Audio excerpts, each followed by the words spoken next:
Greetings, Benjamin J. from BENZTRAINZ with another in the series. Well, getting ready to do a quick experiment. This is a Marx Commodore Vanderbilt, as you see. It's a wind-up conversion that I made, I don't know, weeks ago, some months ago maybe. Anyway, I've got the track set up for that Lionel General, so I can power the second track from the AC transformer, or I can power it from the DC transformer. So anyway, I'm going to run this Marx Commodore Vanderbilt on DC, pulling, I think, 10 cars. So I just want to see how this is going to go, so I figured I'd do a video. So, 12 volts DC.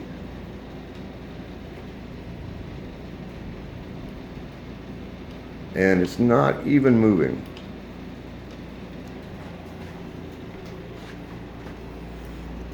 This has been up on the shelf for the last couple of who knows how long months, I think. There we go.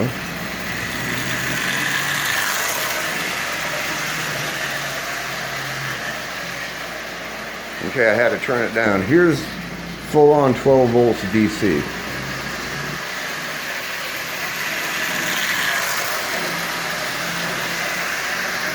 So you see that's zipping around this rail.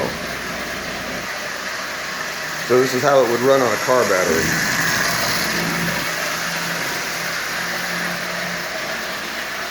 So that's more than fast enough. I'll turn this down.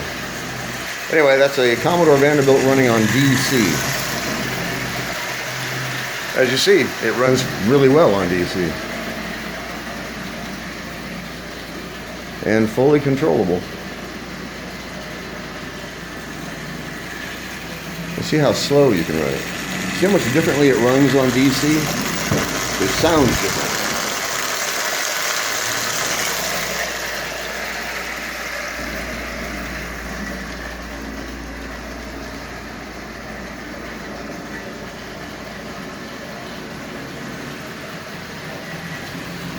So that runs actually quite well on DC. Anyway, just wanted to do the experiment.